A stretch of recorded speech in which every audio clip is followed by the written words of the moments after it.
સુરત પોલીસની સરાહનીય કામગીરી સામે આવી વાહન ચાલકોને ગરમીથી રાહત મળે તે માટે ગ્રીન નેટના મંડપ ઊભા કરાયા। સુરતમાં કાળઝાળ ગરમી પડી રહી છે ત્યારે સુરતમાં પોલીસ દ્વારા વાહન ચાલકો માટે વિશેષ વ્યવસ્થા ઊભી કરવામાં આવી છે। શહેરમાં ટ્રાફિક સિગ્નલ પર વાહન ચાલકો ઊભા રહેતા હોય ત્યારે તેમને ગરમીથી રાહત મળી રહે તે માટે ટ્રાફિક સિગ્નલ પર ગ્રીન નેટના મંડપ બનાવવામાં આવ્યા છે। હાલમાં 10 ટ્રાફિક સિગ્નલ પર ગ્રીન નેટના મંડપ ઊભા કરવામાં આવે છે અને હજી વધારે સિગ્નલો પર મંડપ ઊભા કરવામાં આવશે। રાજ્યમાં કાળઝાળ ગરમી પડી રહી છે।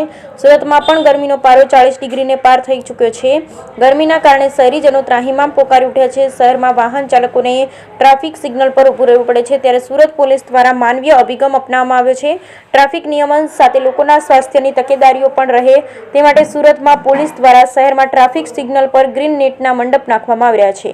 વાહન ચાલકો જ્યારે પોતાના કામકાજ માટે બહાર નીકળતા હોય છે ત્યારે શહેરના અલગ અલગ ટ્રાફિક સિગ્નલ પર 1 મિનિટ કરતાં વધારે સમય સુધી ઊભા રહેવું પડે છે ત્યારે ટ્રાફિક સિગ્નલ ઉપર તડકામાં ઊભા રહેવા ખૂબ આકરું થઈ જતું હોય છે। આવી સ્થિતિમાં સુરત પોલીસ દ્વારા ગ્રીન નેટ લગાવવાથી ટ્રાફિક સિગ્નલ ઉપર જે થોડા સમય માટે વાહન ચાલકો ઊભા રહેવાની ફરજ પડે છે ત્યાં તેમને ગરમીથી રાહત મળશે। આ પ્રયોગ ખરેખર ખૂબ જ સરાહનીય છે।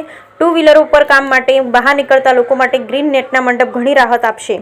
શહેરમાં પોલીસની આ કામગીરી ખૂબ જ સરાહનીય છે।